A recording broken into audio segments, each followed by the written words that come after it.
então hoje falar sobre quais são os sinais que são importantes para que a gente possa pensar na possibilidade de apraxia de fala na infância. Então, alguns deles são o histórico familiar, então de um atraso no desenvolvimento da linguagem, aqueles bebês que balbuciam pouco, que eles são mais quietinhos, quando as primeiras palavras aparecem depois dos 14 meses de idade da criança, porque antes dos 14 meses, ali dos 9 aos 12, a criança já faz algumas palavrinhas de repetição de sílaba, papá, mamá, quando a criança consegue compreender melhor do que se expressar. Uma coisa que a gente nota muito é que a criança tenta falar, mas ela não está conseguindo produzir a palavra. Então, ela tem dificuldade de repetir essas palavras quando a gente pede. E muitas vezes, cada tentativa que ela faz, ela articula algo diferente. Ela pode conseguir falar apenas um pedaço da palavra.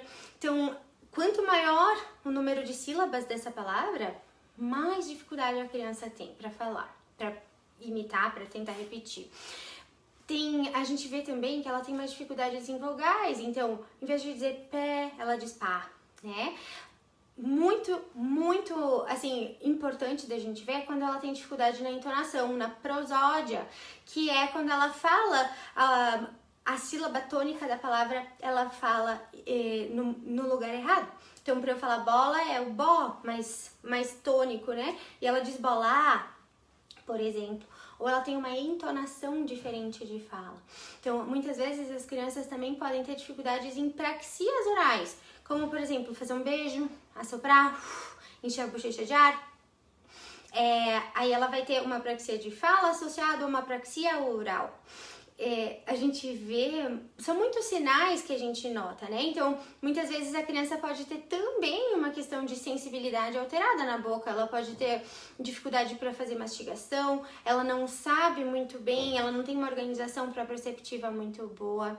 Então, a gente nota que como a criança tem uma dificuldade motora oral de organização, ela também pode ser um pouco desorganizada no dia dela, se bate muito fácil, ela não deixa cair as coisas muito fácil na mão, né? Então, por isso, são vários detalhes, mas a importância de uma avaliação fonoaudiológica minuciosa é muito importante, porque a gente precisa avaliar todos os níveis de linguagem da fala, as funções motoras orais, mastigação, sopro, sucção, a motricidade orofacial como um todo. Precisa avaliar a maturidade simbólica, então a forma em que a criança brinca. A gente tem que observar o desenvolvimento emocional, cognitivo, comportamental. São muitas áreas que a gente precisa observar nas crianças. Então, é muito comum, e é uma coisa que eu gosto muito de fazer, que é realizar o que nós chamamos de intervenção diagnóstica, que é onde a gente realiza alguns meses de terapia para observar como que a criança vai responder aos nossos estímulos. Então, nos auxilia muito nessa questão do diagnóstico, porque muitas vezes a gente começa uma intervenção, a criança responde muito bem, a gente consegue imaginar, então essa área que ela estava precisando era isso. Então, a gente vê uma resposta mais rápida, uma resposta mais devagar, tudo isso nos ajuda no diagnóstico.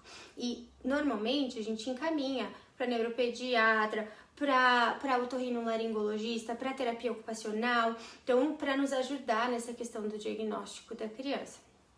O que a gente sabe é que antes dos 3 anos não é o ideal de a gente dar o diagnóstico de apraxia de fala na infância, mas isso não quer dizer que a gente não pode começar a tratar essa criança de forma preventiva, porque se eu for esperar, né, ela vai desenvolvendo cada vez mais dificuldades e isso gera outras dificuldades emocionais e várias outras questões que são também cognitivas, né?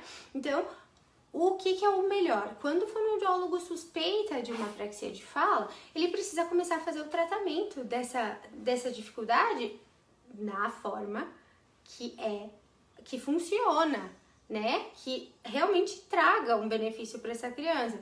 Porque a apraxia de fala, o tratamento é totalmente diferente do tratamento fonoaudiológico comum, do tratamento fonoaudiológico geral, né? Então, a gente precisa dar o tratamento para essa criança, embora a gente ainda não tenha diagnóstico fechado. Então, fiquem sempre atentos, tanto os profissionais quanto os pais, com relação a esses sinais. Não são os únicos, né? Eu que eu falei alguns, mas é muito importante que vocês possam estar sempre observando para que a gente não perca tempo e possa realmente proporcionar a voz das crianças. Um beijo para vocês, espero ter ajudado e fico à disposição para o que vocês precisarem.